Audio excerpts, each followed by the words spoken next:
Good morning, student. Class 9. Chapter number 3 or 4, electoral competition. It is good to have political competition. It may be done. Or demerits of electoral competition, it also be done. Merit of electoral competition. Regular electoral competition provide incentive to political parties and leaders. They know that if they raise issue that people want to be raised, their popularity and chances of victory will increase in the next election. It's true. But if they fail to satisfy the voters with their work, they will not be able to win again. Simple है ना, simple means है, simple sentences है, easy में समझ सकते हो, learn कर सकते हो इसको कि जो रिप्रेजेंटेटिव्स होते हैं, जो जीते हुए लोग होते हैं, जिन्हें हमने वोट देकर जिताया होता है, उन पर उन पार्टीज़ के लीडर्स जो होते हैं वो प्रॉब्लम ऑफ पीपल्स, सिटीजन्स की जो प्रॉब्लम होती है उसे हमेशा रेस करते रहते हैं, यानी आवाज़ उठाते हैं, उनकी डिमांड रखते हैं असेंबली में, क्योंकि उन्हें पता है कि हम सिटीजन्स की जितनी प्रॉब्लम्स को असेंबली में जाकर उसकी डिमांड रखेंगे कि इस प्रॉब्लम का सल्यूशन ये है और इसके लिए हमें आपकी हेल्प चाहिए, तो उतनी पॉपुलैरिटी उस लीडर की बढ़ेगी और लोग ये हमेशा याद रखना कि सिटीजन्स जो होते हैं, वहाँ की जो पब्लिक होती है वो उसी लीडर को ज़्यादा पसंद करती है जो उनके बिहाफ, उनके सपोर्ट और उनके हेल्प के लिए काम करता हो। तो नेक्स्ट टाइम पे उसको जीतना पक्का है, तो it must to be raise their problems. Next, if a political party is motivated only by the desire to be in power, even then it will be forced to serve the people. और जो political parties होती हैं, अगर आपको उसमें बने रहना है, यानी आपको अगर अपनी पोस्ट को संभाले रखना है, तो आपको पब्लिक के लिए वर्क करना ही पड़ेगा। Election give the people the chance to change their representative if they are unsatisfied with them. Simple कि अगर पब्लिक को उनके द्वारा चुने गए रिप्रेजेंटेटिव्स इलेक्ट किया, उन्होंने वोट देके जिन्हें चुना, अगर उनका काम पसंद नहीं है तो हमारे पास, हमारी डेमोक्रेसी में सिटीजन्स के पास राइट्स हैं कि आफ्टर फ्यू ईयर्स हम उन्हें हटा सकते हैं। The fear of losing in election keep the representative active and incline to serve the people. Simple कि अगर रिप्रेजेंटेटिव को ये डर रहता है कि वो इलेक्शन में हार जाएगा, उसे अपनी पोस्ट बनाए रखनी है, तो उसे जनता के लिए काम करना ही पड़ता है। They become active leader in their constituencies. Constituencies बताया था ना, जहाँ से जिस एरिया से इलेक्शन लड़ा जाता है तो उस एरिया को constituencies कहा जाता है। What is our system of election? हमारे इलेक्शन का क्या सिस्टम है? Lok Sabha and Vidhan Sabha assembly election are held regularly after every 5 years। देखो, लोकसभा और Vidhan what is our system of election? Are means हमारे इंडिया के इलेक्शन का क्या सिस्टम है, अभी वो हम देखते हैं, क्योंकि चैप्टर ही इलेक्शन पर है। तो लोकसभा और विधानसभा 2 असेंबलीज हैं जिसके इलेक्शन एवरी 5 years में होते हैं। After every 5 years the term of the elected representative come to an end. The Lok Sabha and Vidhan Sabha stand dissolve. Lok Sabha और विधानसभा के जो स्तर बोले जाते हैं हम उनको, जो वो एंड हो जाता है हर 5 years में खुद ब खुद, क्योंकि एक टाइम लिमिट जो 5 years की होती है गवर्नमेंट की वो ख़त्म हो जाती है। फिर उसके बाद उस स्तर को फिर दोबारा जब इलेक्शन होते हैं और नए रिप्रेजेंटेटिव इलेक्ट होकर आते हैं बोथ द असेंबली, फिर से ये स्टार्टिंग होते हैं अपने वर्क पर। Election are held in a constituencies at the same time either on the same day और within few days, this is called general election. General election पढ़ाया, by election पढ़ाया है, तो इसे ज़रूरत नहीं है कि आप दोबारा पढ़ें। Sometimes election is held only for one constituency called a by election, ये भी पढ़ लिया हमने। तो इलेक्टोरल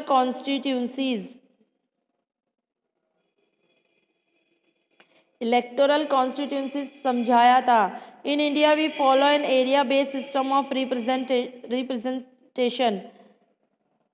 हम किस तरह का रिप्रेजेंटेशन फॉलो करते हैं? हम एरिया वाइज रिप्रेजेंटेशन फॉलो करते हैं, क्योंकि वही बेस्ट होता है। The country is divided into different areas for the purpose of election. Election के पर्पज से हमने एरियाज को according to their population divide किया है। These area called electoral constituencies. The voter who live in area elect one representative. जो voter जिस area में रहता है वो सिर्फ एक ही कैंडिडेट को इलेक्ट कर सकता है, यानी वोट दे सकता है। और Lok Sabha election the country is divided into 543 constituencies. Lok Sabha के इलेक्शन जब होते हैं, it is a very important sentence, you will must knowledge about it or you will be must learn it. For Lok Sabha election the country is divided into 543 constituencies. लोक सभा election होते हैं,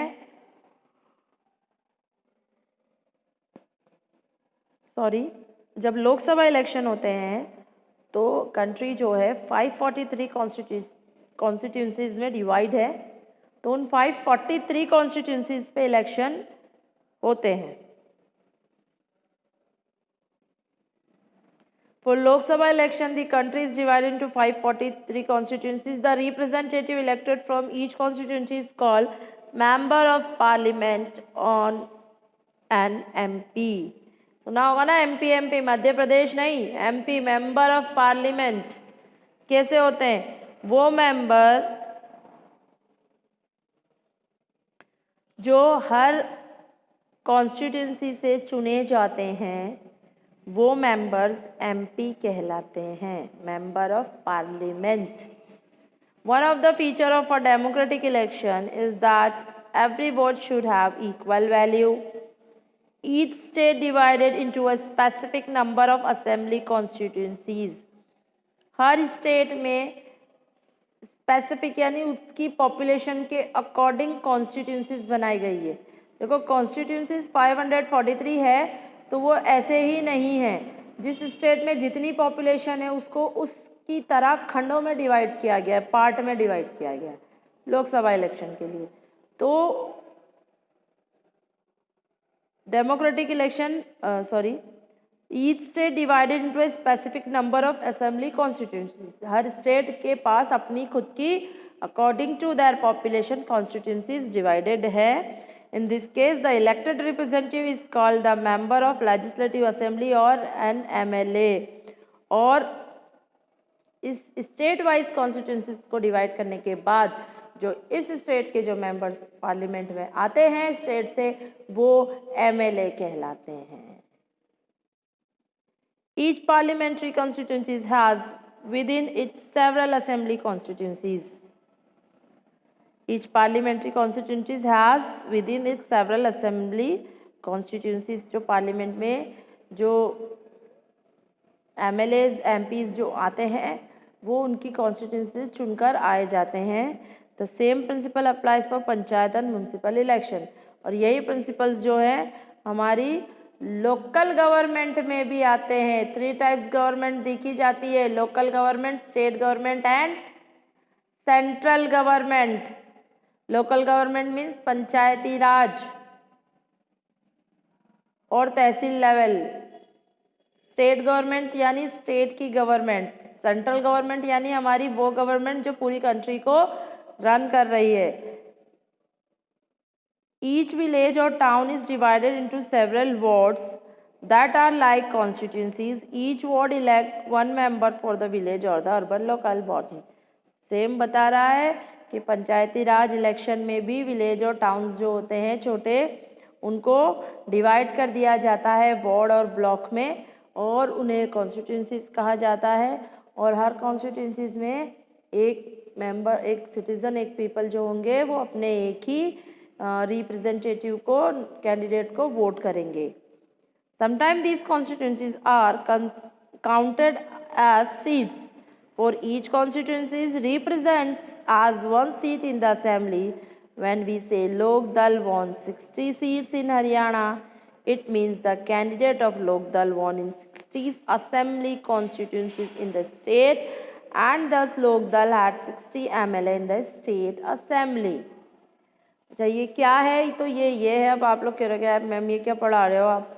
तो बेटा ये क्या कह रहा है, ये नोट्स आपसे ये कहने की कोशिश कर रहा है कि कई बार हम जब न्यूज़ पे रिजल्ट्स देखते हैं तो ये आता है कांग्रेस ने 60 सीटें जीत ली, बीजेपी ने 45 पे विन हो गई, 45 सीट्स आर विन। तो सीट्स क्या होती हैं? तो सीट कहा जाता है क्योंकि कॉन्स्टिट्यूंसीज वर्ड को प्रोनाउंस करना थोड़ा डिफ़िकल्ट हो जाता है, उस टाइम एक इजी टर्म यूज़ किया जाता है सीट्स पे। सीट यानी पोस्ट। तो कोई भी रिज़ल्ट के टाइम पे कोई भी, हम किस सीट से लड़ रहे हैं, तो हम टोंक की सीट से लड़ रहे हैं, जो एमएलए है कहाँ के, हम टोंक से लड़ रहे हैं। टोंक कॉन्स्टिट्यूंसी से लड़ नहीं रहे, हम किस सीट से लड़ रहे हैं, हम टोंक से लड़ रहे हैं। तो सिंपल मीन्स हो जाता है, सेम कॉन्स्टिट्यूंसीज होता है कि भाई वो एरिया जहाँ से आप खड़े हो इलेक्शन के लिए वो कॉन्स्टिट्यूंसीज है, लेकिन कहने में सीट्स भी आता है, यानी सेम होती है चीज़ कि आप 60 सीट से विन हुए हो, इसका मतलब है कि आप उस स्टेट के 60 कॉन्स्टिट्यूंसीज पर आप विन हुए हो। Understand? Reserve constituencies, the constitution makers were worried that in an open electoral competition, certain weaker section may not stand a good chance to get elected to the Lok Sabha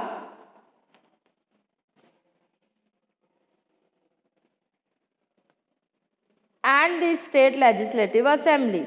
देखो, जब constitution बना रहे थे तो constitution जो makers थे उन्हें ये रियलाइज हुआ कि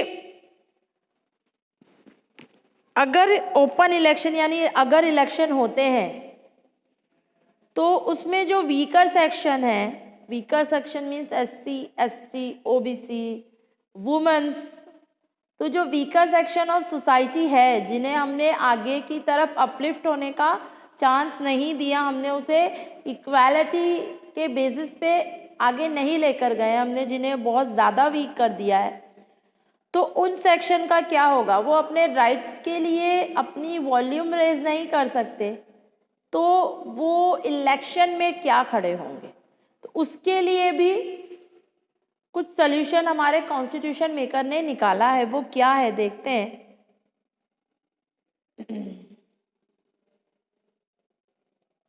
They may not have the required resource, education and contact to contest the win election against other. ठीक है, उनके पास नहीं है रिक्वायर्ड सोर्स, नहीं है कि वो एजुकेशन ले सकें, इलेक्शन में पार्टिसिपेट कर सकें या सोसाइटी के अंदर अपने थॉट्स को रख सकें। तो these who are influential and resourceful में prevent them for winning election. तो यही चीज़ों की वजह से ऐसे सोर्स बनाए गए कि वो अपनी बात भी रख सकें, अपनी आवाज़ को भी रख सकें और इलेक्शन भी जीत सकें। क्या है? For giving the weaker section of society a fair chance of winning in the election, the government thought of a special system of reserve constituencies.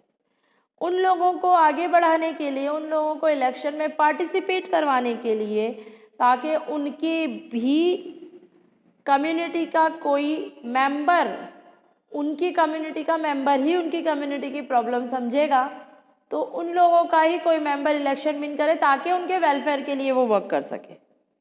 तो some constituencies are reserve for people who belong to scheduled caste, scheduled tribes.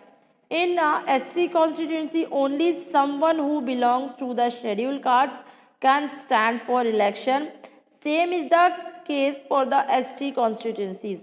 तो हमारे constitution makers ने कुछ ऐसी constituencies यानी ऐसे areas को prefer किया है, ऐसे एरियाज को मार्क्ड किया है, पॉइंट किया है कि इन जगहों पे, क्योंकि इनकी पॉपुलेशन यहाँ ज़्यादा है, इनकी प्रॉब्लम को, क्योंकि हम जानते हैं हमारे अगर कोई घर में प्रॉब्लम है तो हमारे घर वाले ही जानते हैं कि क्या प्रॉब्लम है, सॉल्यूशन कैसे देंगे.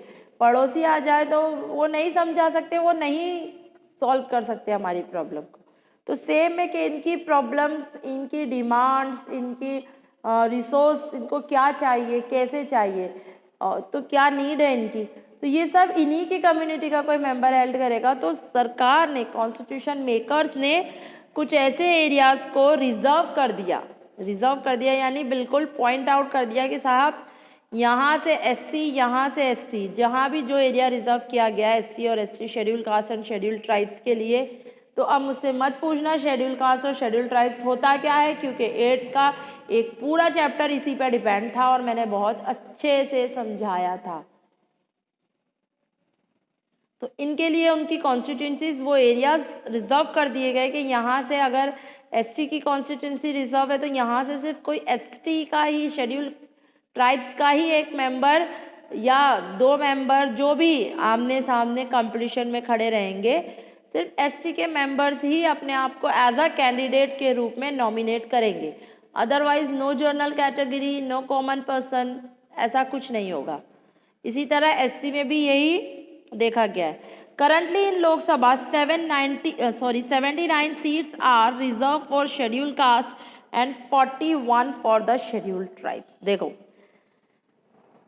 करंटली इन द लोकसभा हमने 543 देखी थी ना, कॉन्स्टिट्यूंसीज पढ़ा था ना कि लोकसभा की 543 जो कॉन्स्टिट्यूंसीज है वो लोकसभा के ड्यूरिंग इलेक्शन होती है. तो उन 543 में से 79 सीट्स जो हैं वो शेड्यूल कास्ट के लिए रिजर्व है और 41 जो है उसमें से शेड्यूल ट्राइब्स के लिए रिजर्व है. यानी 79 रेशियो 41 SC और ST.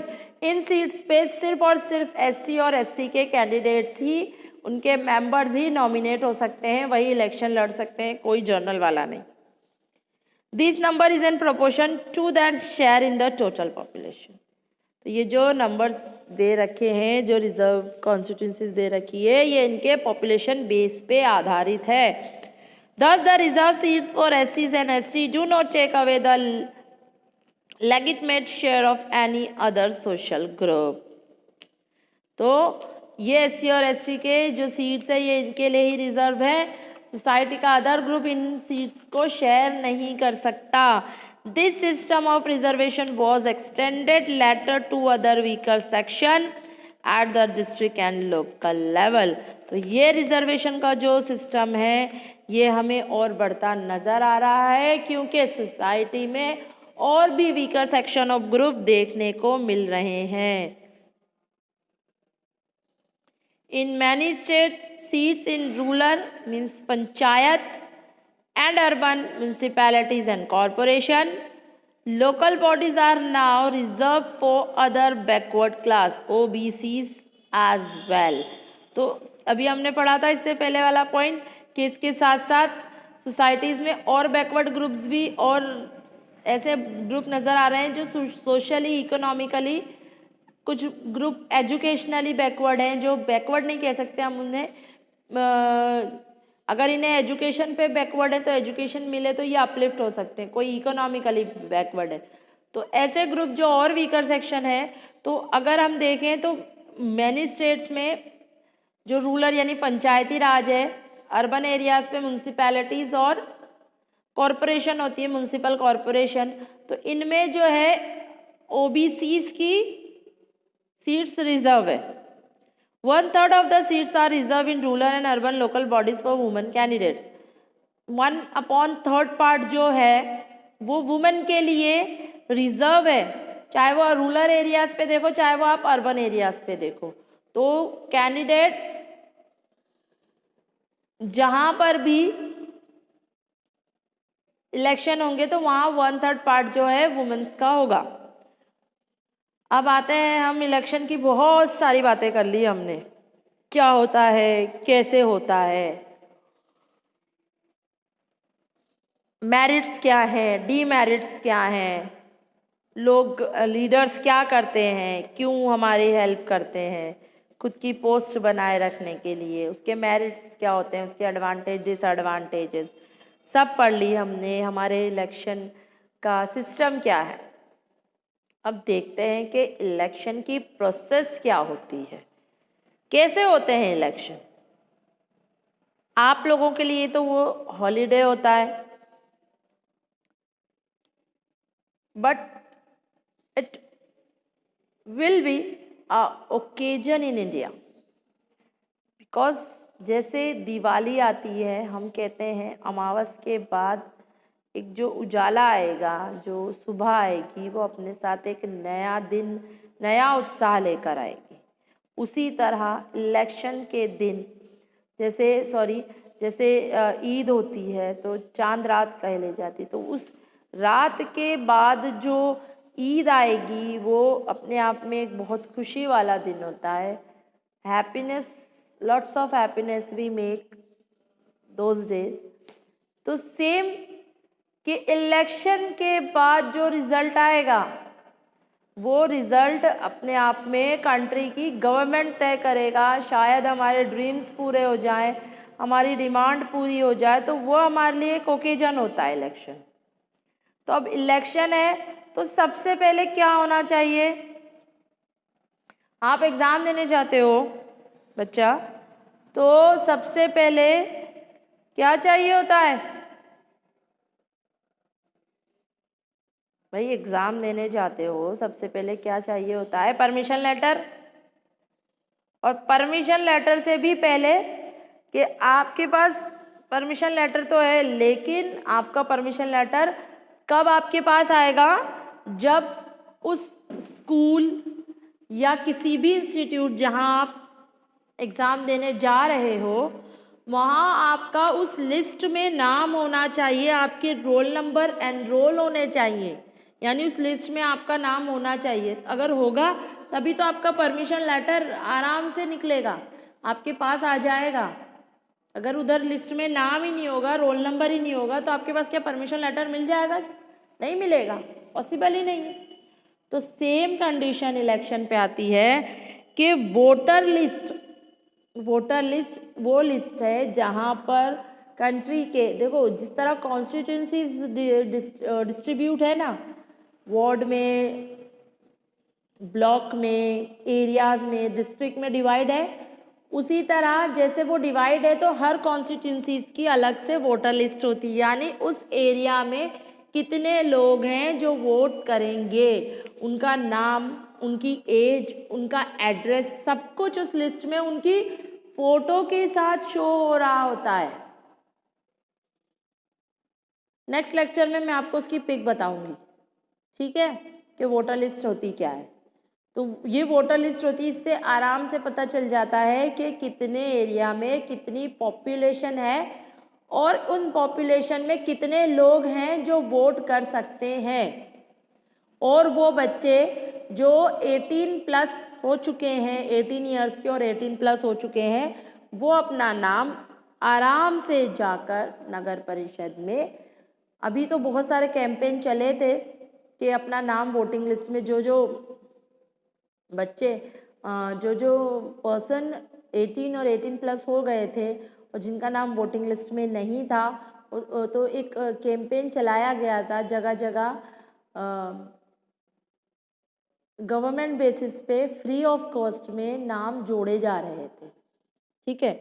In a democratic election the list of those who are eligible to vote in prepare much before the election. This list is officially called the electoral roll and is commonly known as voter list, ठीक है।